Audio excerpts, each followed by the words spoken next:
Thank you.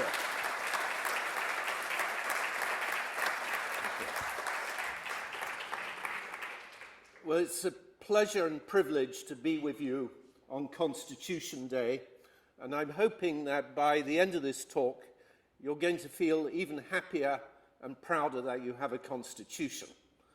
I'd like to thank my hosts, Kyle Harper, Kevin Butterfield, and Paul Gilger for inviting me for this special occasion.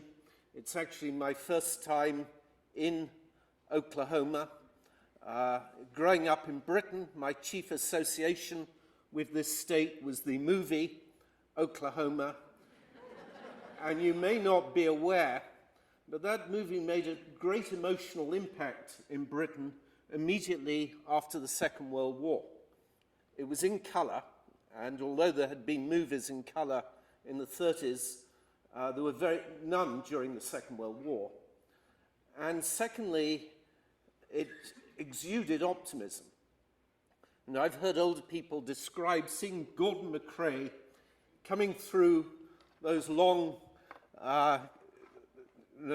through the fields, and the excitement as he sang, "Oh, what a beautiful morning," because only a couple of years earlier the British had been faced with invasion, and here was literally the dawn of a new day. So it's one of the ironies of this talk is that not only do you celebrate the American Constitution, American freedom, but so do the British and so do all of those who were liberated by America.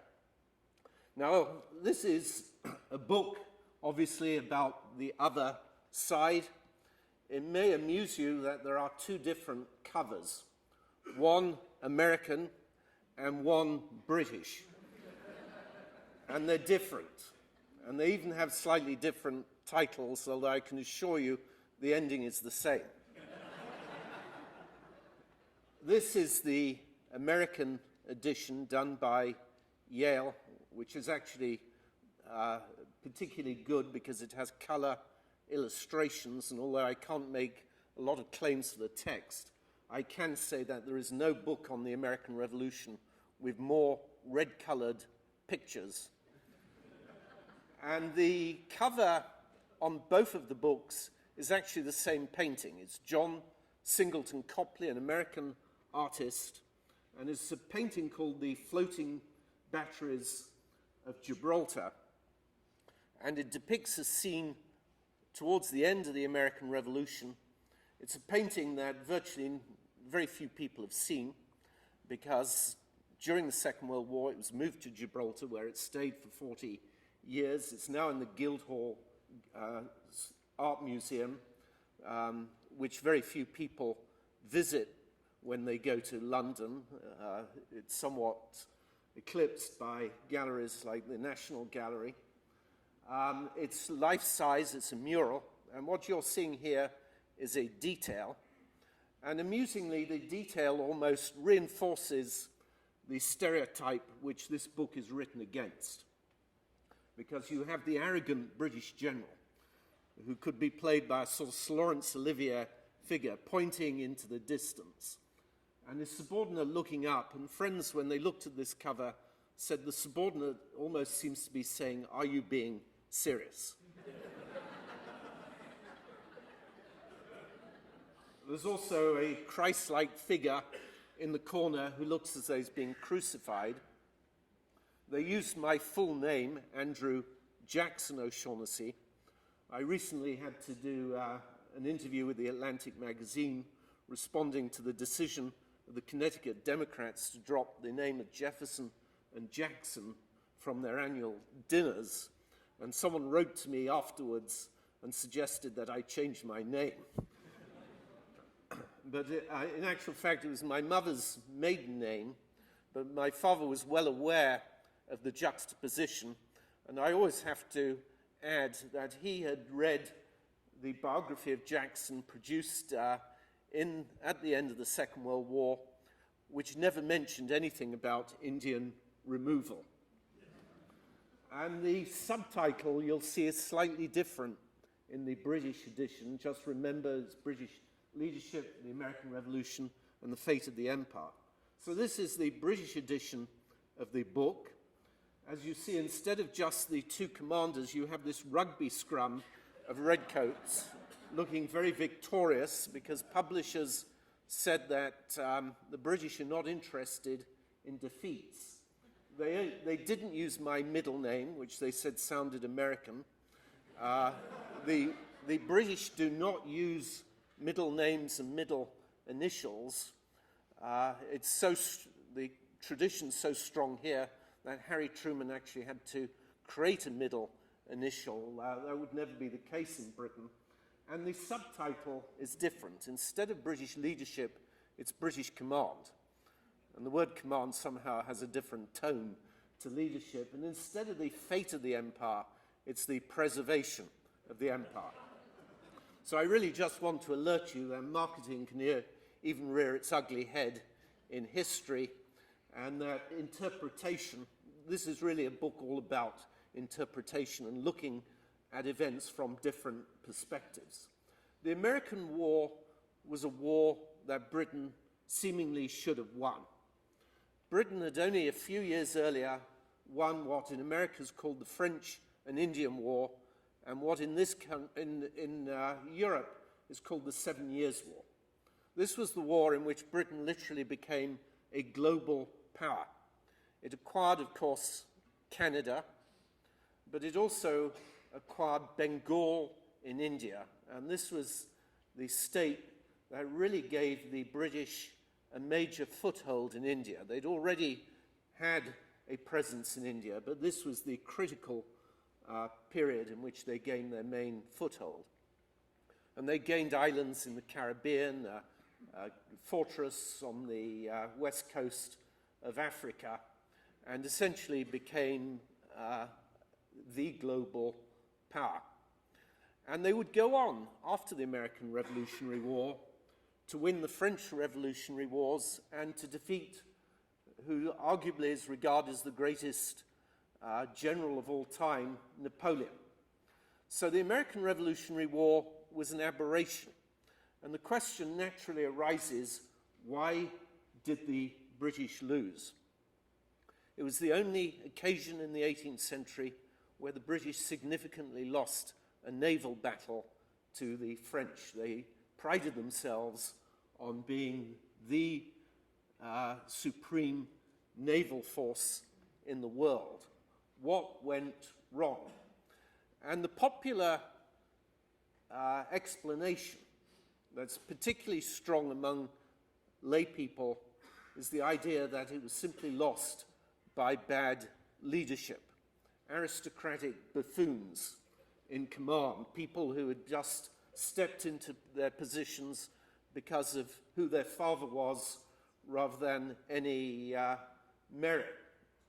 That idea is particularly perpetuated in movies. I'll show later a clip from The Patriot, which you'll think unfair because that was a movie that was severely criticized by historians, but the stereotypes that perpetuates are popular in every movie on the American Revolution, like Al Pacino's movie Revolution. You'll get exactly the same stereotypes. And these are stereotypes, incidentally, which were created as much by the British as anyone in America. The idea that they'd lost by bad leadership was an idea that was contemporaneous to the American Revolution. The leaders blamed each other. When the first British consul came to America in the 1790s, he was introduced to George Washington. And he said Washington was incredibly impressive.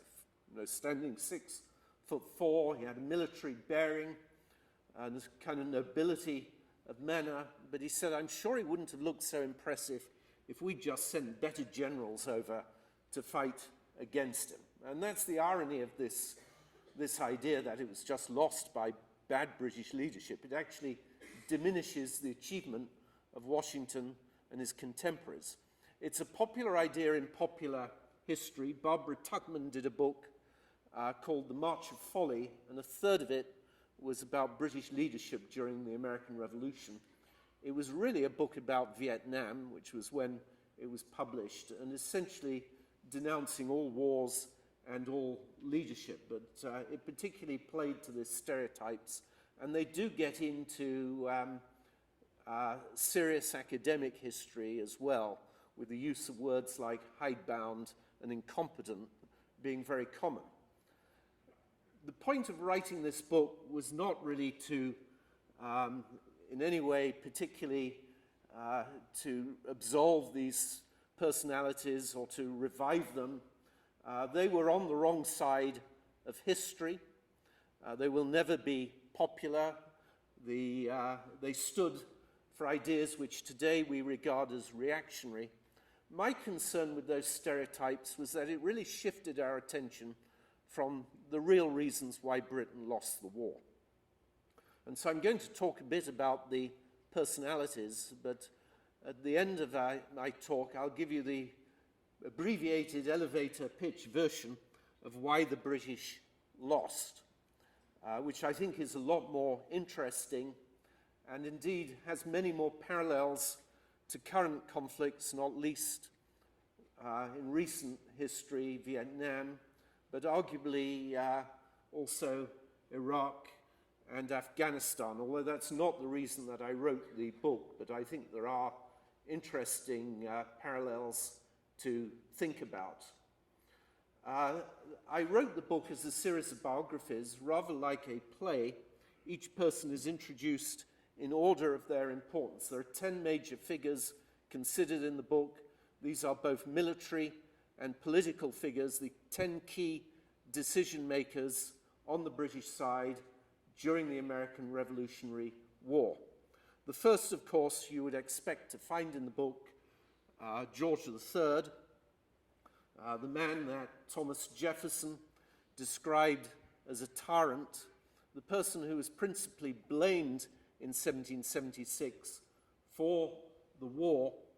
In reality, George III had very little to do with policy up until about the Boston Tea Party. So he certainly wasn't the source of the war. In this period, as today, decisions were made in the name of the king. The king had a lot more power than the current monarchy, but most of the day-to-day decisions were made by the Prime Minister and the cabinet, and that was certainly true of colonial policy up until the Boston Tea Party. But George III was very interesting, because although he was not to blame for the war, he could still be retained as a villain here, because he becomes the leading war hawk in Britain. He becomes obsessed with this conflict. This is a painting of him at the height of the war, ironically by his favorite artist, who was American, Benjamin West. And this shows him in his war mode. He's even wearing his red coat. And when this painting was done, he'd moved his favorite royal retreat from Richmond to Windsor Castle and started to have Windsor Castle rebuilt and repaired. So he's literally in a fortress. He was having military music played every evening. And he was obsessed by the war because he argued if Britain lost America, it would cease to be a major power. It would just become a secondary country within Europe. He was so obsessed that he actually threatened his resignation, what's known as an abdication, and twice wrote out his abdication speech. He wanted to go on even after Yorktown. The person who was responsible for the policies that led to the revolution, or the immediate trigger, the famous Tea Act, was Lord North. And he's pictured here in the robes of the Chancellor of Oxford University. I often joke to students at the University of Virginia that they should be sister campuses, since Oxford was the headquarters of the Cavaliers during the English Civil War. And as you may know, UVA calls itself the home of the Cavaliers. They even have a Cavalier come on at the beginning of a football game. And both the students of both universities say that they're the home of lost causes. However, the lost cause in Britain was also a civil war, the war in which they supported the monarchy. And the other lost cause was the American Revolution, when Lord North was Chancellor of the university and the students and the faculty supported the government. Lord North today is known as the worst Prime Minister in British history. It's an expression still used in Parliament when you want to insult a Prime Minister. It was particularly popular during the Macmillan years in the early 60s. And indeed, he was responsible for the Tea Act. But what interested me about Lord North was the moment that he realized that the 13 colonies were united, he immediately tried to backtrack. And that was before a single shot had been fired. Essentially, it was the moment that news came of the deliberations of the First Continental Congress, which had met in Philadelphia in September of 1774, but news didn't get to Britain of what they had decided, because they kept their deliberations secret, until early December. And from that moment on, until the end of the war, Lord North tried to find a peaceful way out and tried to negotiate. He began by negotiating with Benjamin Franklin through third parties. In February the following year, he offered a conciliatory proposal in which Americans could tax themselves rather than be taxed by England. And by the middle of the war, he made his ultimate offer that America would never be taxed. It's known as the Carlisle Commission, that every piece of legislation passed since the French and Indian War would be repealed, and that Britain would basically have nothing but token oversight of America, much like modern-day Australia or Canada, a British-appointed executive figure, but essentially local self-government. And North kept trying to resign, arguing he'd been an obstacle to peace. He was associated with the measures that led to the war. He kept asking the king to resign. But he was retained because, far from being incompetent, he was actually one of the few people in Parliament who was sufficiently supportive of the war and sufficiently gifted that he could keep together a government. Prime ministers had to be able to win the support of the House of Commons, not by corruption. Only about a fifth of the House of Commons could be bribed or held royal positions, essentially by oratory and by good management. There was no regimented party system in England at the time, and Lord North was one of the most gifted orators in the history of Parliament. He faced some of the great opposition speakers of all time, people like Edmund Burke, Charles James Fox, William Pitt, both the elder and the younger. He'd go into Parliament not for an hour a week like David Cameron and do Prime Minister's Question Time, but for 3 days a week. He'd arrive usually at lunchtime, which was when debates started to get hotted up, and he'd stay often till the early hours of the morning, frequently with no recess the next day. He'd wait until almost the end of the debate and then speak for 2 hours without notes. And his speeches were almost, people would go just to watch him speak. His budget speeches, for example, which would normally be considered highly dull, because he could give every fact and every figure from memory, people would actually crowd the galleries to hear him. And that was another feature of Lord North. He was a brilliant financier. He essentially held two modern jobs. He was both Prime Minister but Chancellor of the Exchequer, the job of the Secretary of the Treasury. He negotiated all of the loans to keep Britain afloat. The biggest concern at this period was the British national debt. It was far higher than the current American national debt in terms of the GNP. They spent almost 40% of all tax money just servicing the debt. But then there's one chapter with two people, and that is the Howe brothers, Sir William Howe and his brother Lord Richard Howe. Sir William was head of the army, Lord Richard Howe was head of the navy. And this does sound like the ultimate good old boy network. How could you get two brothers commanding in two different areas? Well, it was actually Sir William Howe that the government appointed. And he was only, had recently been appointed a general. If you looked at the list of generals at the time, he was 105 down the list.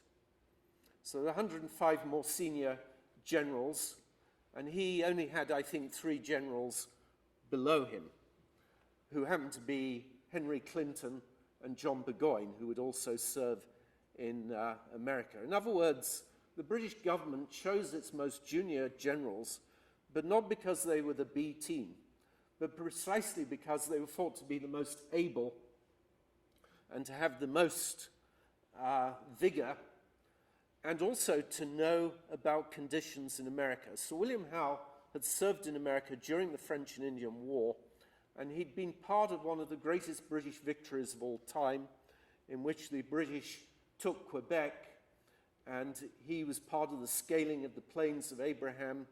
He was beside the body of General Wolfe when he was killed at Quebec, and he was a pioneer in what were known as light infantry. And the easiest way to think about light infantry is to think of them almost like modern-day commandos.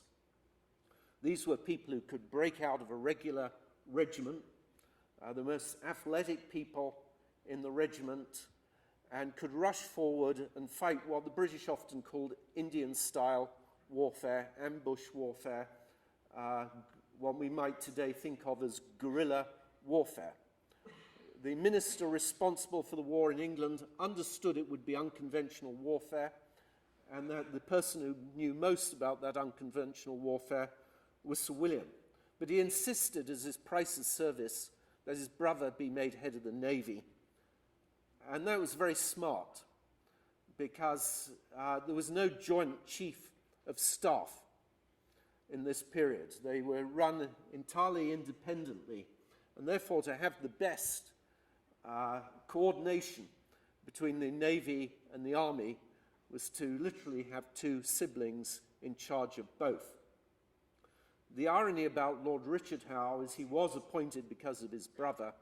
He went on to become one of Britain's greatest naval heroes before Lord Nelson. And he illustrates a key point of this book, that there's a very thin line between success and failure, and that some of us can thrive in particular conditions, but be overwhelmed in others. Sociologists often talk about being set up for failure, and to some extent that was the case with these 2 brothers. Lord Richard Howe was also a pioneer in naval warfare, and especially the development of what was known as amphibious warfare, where the Army and Navy worked together. Lord Richard Howe really wrote the manual for the British Navy on amphibious warfare, and he was involved in certainly commissioning, if not actually designing, the flat-bottomed ships which would carry the troops and whose bow would go forward, much like the ships on Omaha Beach on D-Day would go forward, and troops could just rush off and land from their ships. These 2 men, between them, landed 15,000 troops on Staten Island in early August of 1776 with 40 cannon in about 2.5 hours.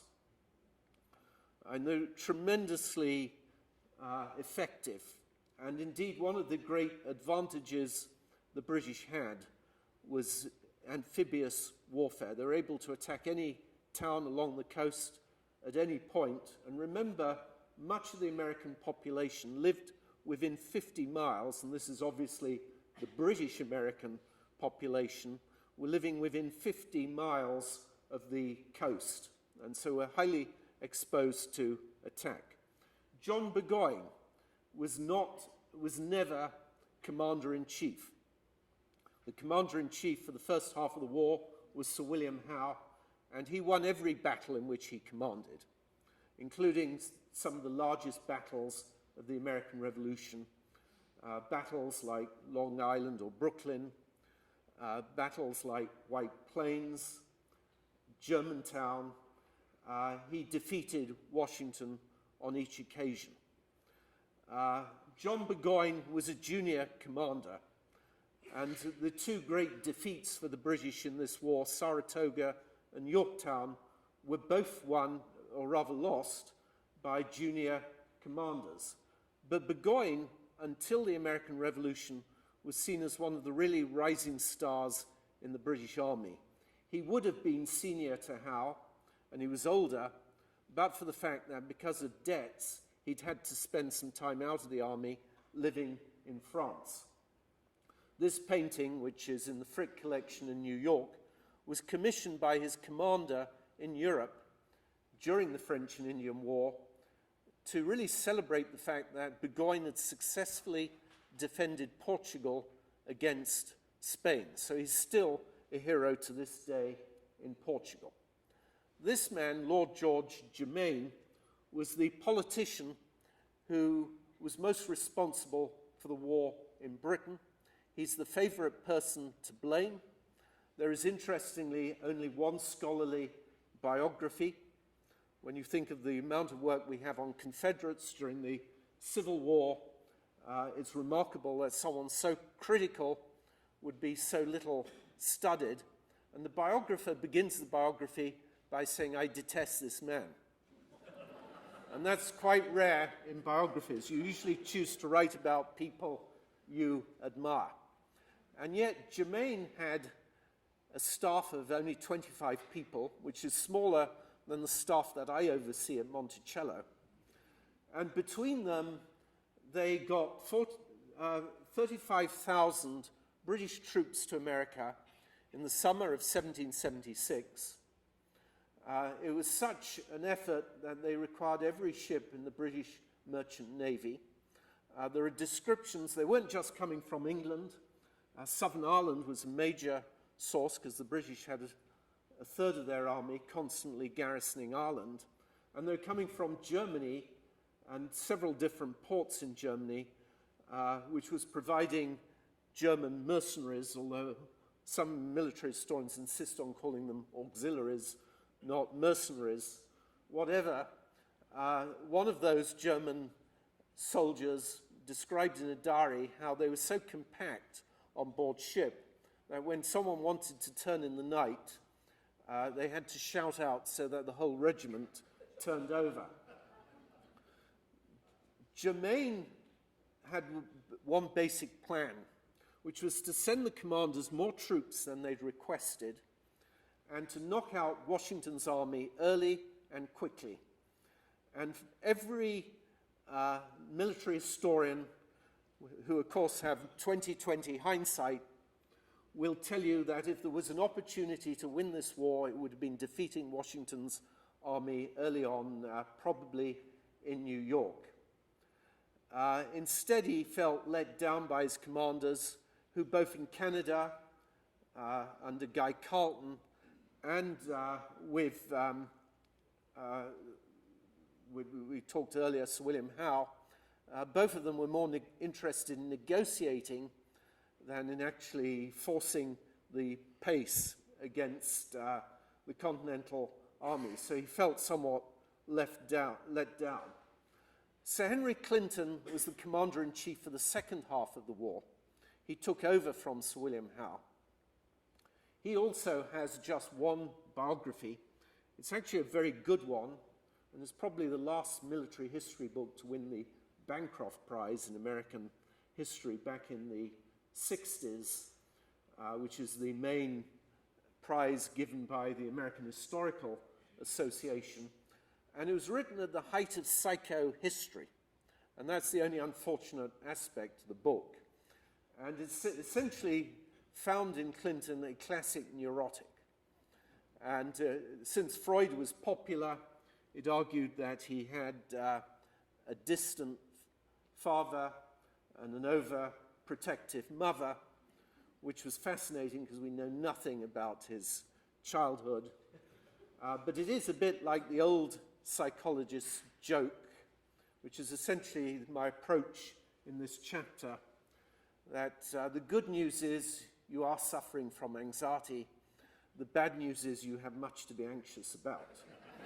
Because Clinton was being expected to win this war with fewer British troops. The number of troops actually declines in America during the war, and less naval support than his predecessor, at a time when Britain was first fighting France, and then Spain, and then Holland, with much of Europe in an alliance, supposedly a League of Armed Neutrality, but which in many ways was anything but neutral and hostile to Britain.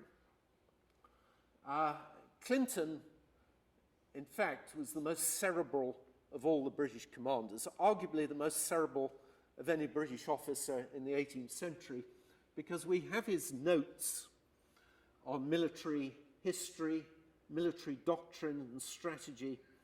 They fill 30 volumes. We have nothing like that for any other British officer in the 18th century. Furthermore, he really understood the key to this war. He said the key was firstly the Navy, that the moment he predicted an inferior British Navy was off the coast of America with a superior French Navy, Britain was basically lost, that any detachment of British troops could be cut off. His father, one thing we do know about his father was an admiral who'd been governor of New York. He knew America from childhood. And his uncle was an admiral. He understood the Navy in the way that few people in this war did. The people on the opposite side who really understood this was going to be key were George Washington and John Adams. But he understood something even more important, which will be the key to my explanation later on. And what was essential was gaining the support of the population. That the views of the citizens was critical in a way that hadn't been true previously in warfare, in which citizens generally were not involved. And he wrote, we need to win the hearts and subdue the minds of America. He understood that it was a war of hearts and minds. And he was desperately unhappy because he just didn't feel the British had the support. When he was appointed, a young captain walked into his office in New York and found him crying. And his commander-in-chief, through his tears, pointed at a sentry at the door and said, I would rather be that man than in my place now. Lord Cornwallis was another junior general who, of course, was also defeated, the critical defeat at Yorktown. But Cornwallis again went on to have a highly successful career. He was young enough to have a post-war career. They're not necessarily things we would celebrate today. One was putting down the Irish Rebellion of 1798, which was pretty well Ireland's largest rebellion before the 20th century. And the other was, as Governor General of India, he essentially expanded British India from Bengal well into the south. He commanded battles where there were many more troops than anything that had been seen in America during the American Revolution. And the final two personalities are both naval, since, as I've indicated, the Navy was obviously quite critical to this. Sir George Rodney was probably the admiral you'd least expect to find in this book, because he wasn't a failure. He was a success. He actually emerged with his reputation actually enhanced by this war, which was not true of anyone else. And that's because during this war, he defeated 3 enemy admirals of 3 different countries. He killed one of the admirals, the admiral of the Dutch fleet, and captured his fleet. And he captured the admiral of Spain, but also the leading admiral of France, de Grasse, who was the admiral who'd actually defeated the British at the Battle of Chesapeake Capes, which had allowed Cornwallis to be surrounded and successfully besieged Yorktown. And one of the reasons for having Rodney here is that the British, in fact, towards the end of this war, were victorious against France. There was a naval battle called the Battle of the Saints, fought in April of 1782. If they'd won that war earlier, if they'd won that battle earlier, it would have freed them to focus all of their forces on America. And he was the commander at the time. It allowed them to retain all of the rest of their empire, to the point that really France gained nothing from this war, other than the island of Tobago and fishing rights of Saint-Pierre and Miquelon. You could say that the French were the real losers. And finally, there was the Earl of Sandwich, who, after whom the sandwich is named. And Sandwich, again, is the person most blamed among civilians and politicians for the war, because he was in charge of the Navy. And this was the only war of the 18th century in which the Navy was severely defeated off the Chesapeake Capes. And the argument was he just was too corrupt and didn't have it sufficiently prepared. It was very unfair, and people began to realize that in the 1930s when his papers were published, because Sandwich had been an administrator of the Navy before most of the other politicians had been born. And he said before Lexington and Concord that Britain should fully mobilize its entire Navy, because the war would result in a war with Europe. Every time Britain had fought a war, and this was true of the French-Indian War, they always lost the first 3 years because their Navy was getting cranked up. You know, half-pay admirals and captains would have to be brought off land, ships would have to be fixed up, new ships have to be built. Instead, the Navy budget was actually cut at the time of Lexington and Concord, partly for budgetary reasons and also partly because the government did not want to frighten the French and cause an arms escalation. So those are the 10 personalities. I'm going to show you a 1.5-minute film clip of from The Patriot to show you the kind of caricatures that exist. Remember, movies inform people much more than books. A lot of our stereotypes come from movies. I shall then very briefly give you the real reasons why the British lost and take some questions. So in the film clip, Lord Cornwallis, he calls his coat, which is this splendid scarlet uniform, he's calling it a horse blanket, and insisting that his clothing be given more priority than his military supplies, and he's more worried about his dogs, which is a constant theme in the movie, than he is about winning the war. The real Cornwallis was the general who at Rams's Mill in North Carolina burnt all his supplies, discarded his tents, and slept out in the open with his troops. And his soldiers, and we only have a few private accounts, but they all testify to how much they were devoted to him because he shared the same deprivations as they did. This is the man who, when he was in Ireland, refused to live in the castle, but lived in Phoenix Park and was consequently nearly assassinated.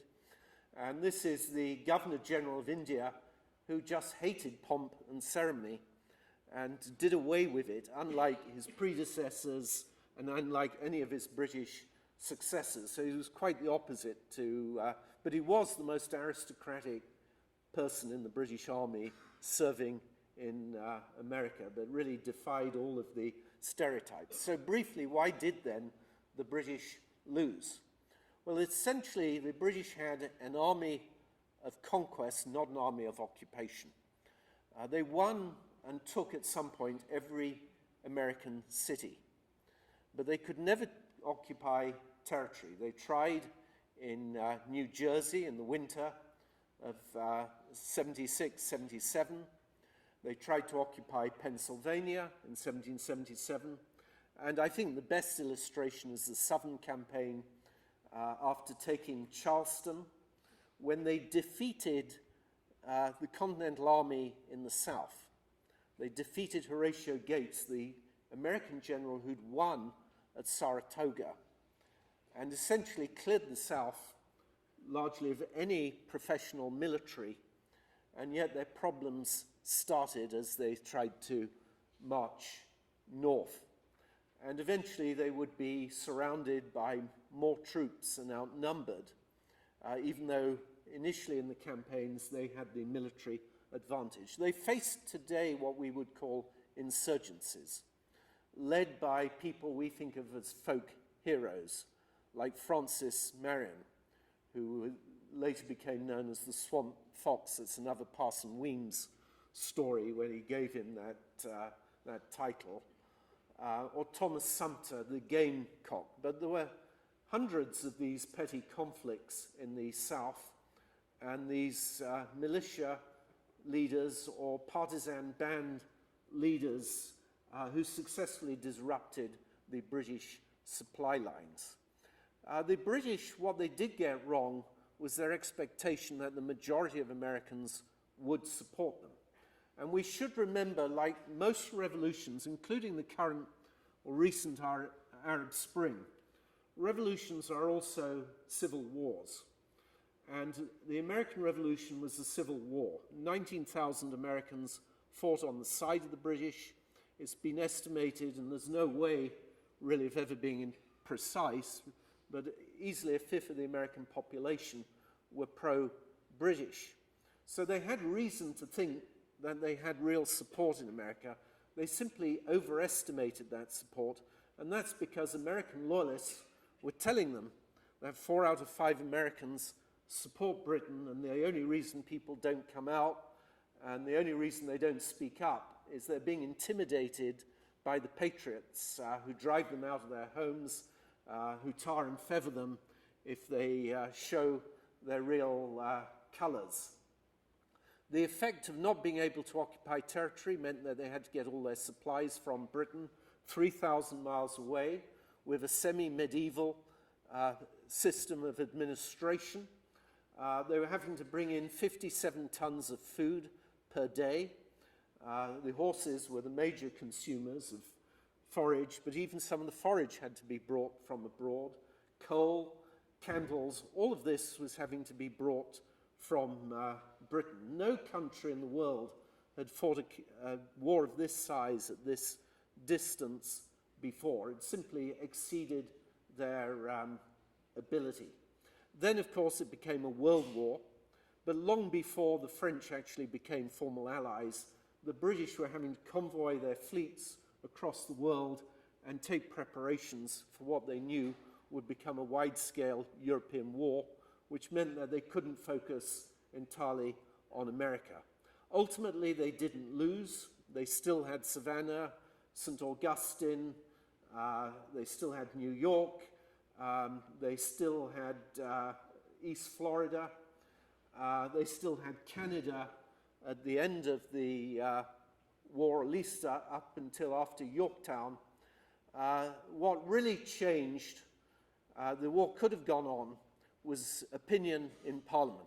Lord North could no longer command sufficient majorities. Opinion in Britain turned against this war as people started to feel that the support in America was not there and there was no point in persisting.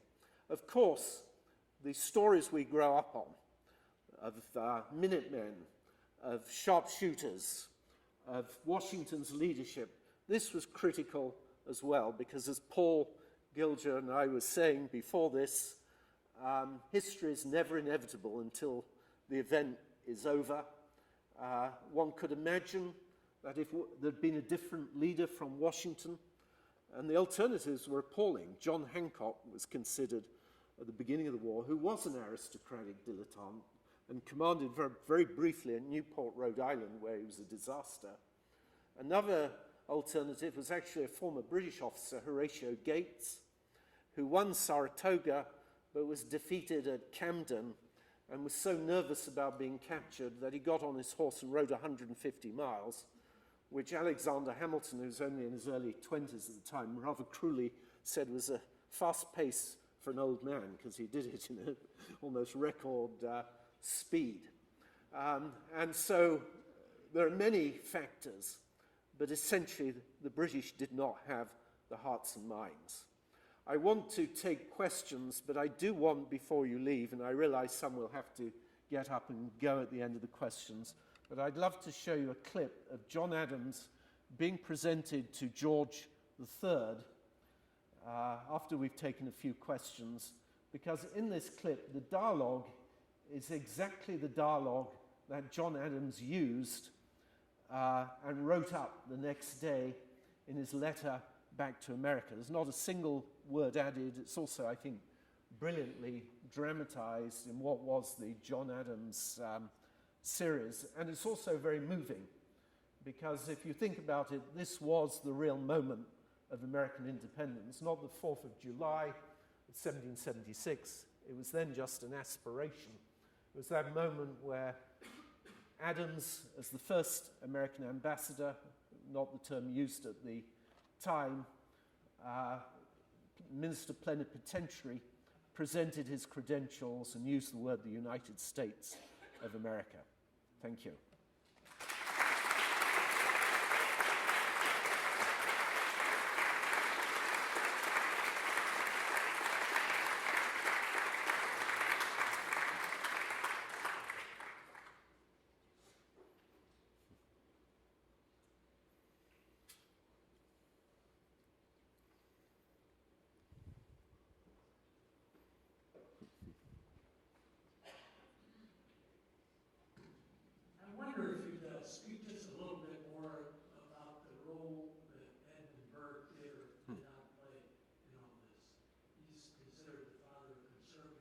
Yes.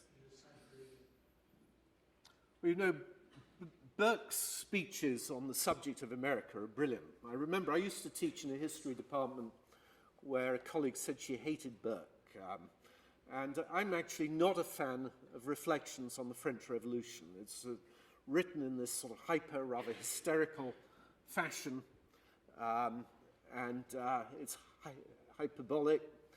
But his writings on America and his speeches on America are quite brilliant, and they are prophetic. He argued the only way to control this country is not by coercion, that would fail, it's by goodwill.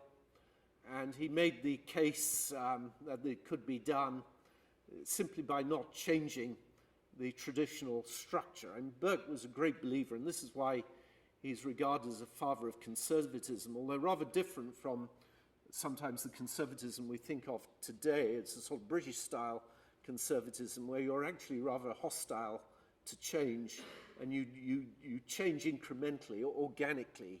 He predicted the French Revolution by wiping everything away would essentially end in tyranny, which it did, whereas the American Revolution, he argued, was a defensive revolution. It was actually trying to protect the status quo. I'm a huge admirer, though, of Burke, but you probably know I work in Monticello, and he gets the same criticism as Jefferson, that these were philosophers but also practical politicians, so they're always accused of being contradictory, because they actually have to put their ideas into practice. One of the things that we learn when we think about the American Revolution from the North American side is the importance of the press and the importance of the circulation of text and discussion. And a number of the people who you write about, I know about because of how they figure in the American press. And listening to you talk today made me wonder about the Weimar press that exists in 18th century England,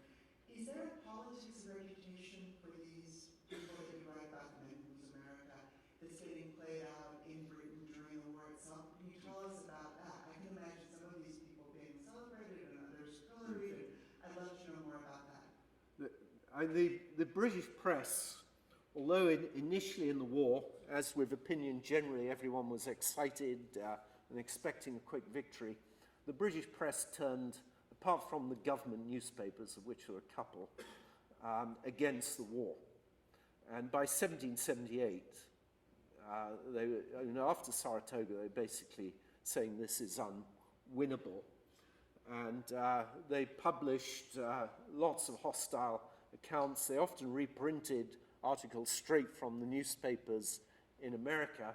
Lord North got very upset about it. He might have today complained about the liberal media because he said, no, in America, you can't write against the government and you'd be hauled up in front of Congress. You can't attack the revolution. In Britain, anyone can say what they like. No one was ever, Horne Tooke was put in prison for libel for a brief time, but no one was ever hung for treason in Britain. There were very few penalties for opposing this war, and at the time of Bunker Hill, you had the largest anti-war petitioning campaign in British history up until that point. So they were getting petitions from towns in England which had never petitioned Parliament. So the opinion was divided on the war from the start. And what is amazing is that the generals generally were anti the war. So Sir William Howe sat in Parliament, as did most of the generals in this period. It helped their military careers, and had been completely against the war. And Lord Cornwallis was one of only 6 members of the House of Lords to vote against the Stamp Act.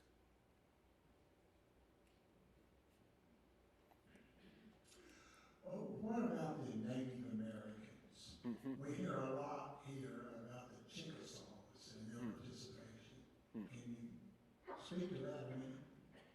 Well, and one of the reasons, during the opinion was never static in America, and the feelings and the way people divided was changing throughout the war. But one of the things I argue in the book is that it was changing more and more in favor of the Patriots.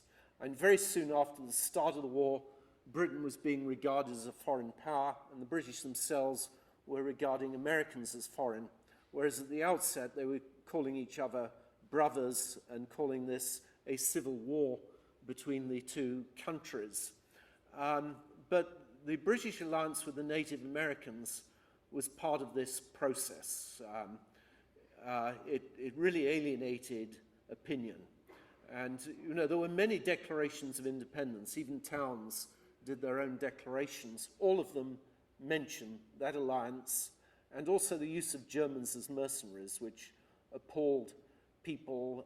The American Declaration of Independence refers to the Native Americans as savages, and you generally get the argument in most military texts that it didn't help the British at all. I think you have to be wary of that. I noticed with Burgoyne's campaign, as he came south from Canada, he eventually lost the Native Americans because the campaign was clearly going very badly, and Native Americans had a totally different style of warfare. But it's very clear that he starts to lose his intelligence about geography once they leave, that they'd been immensely successful scouts. And one of the problems for the British was really effectively using these non-traditional forces.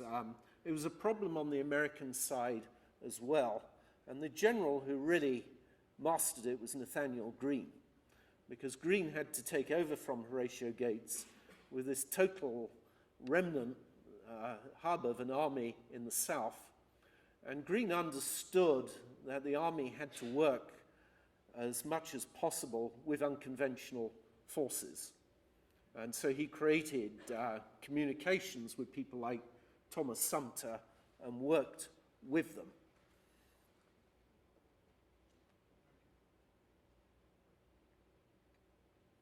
We'll take perhaps, I think, one more and then I'll show the clip. Is that all right? Excellent. I noticed some of the people you didn't mention was Lloyd Dunsmore. Yes. Which gets into the African American participation. Well, Dunmore was governor of Virginia, and Dunmore was the first to encourage slaves to run away to join the British side. The British never had that as a policy, but many enslaved people ran to the British side and fought on the Patriots' side as well.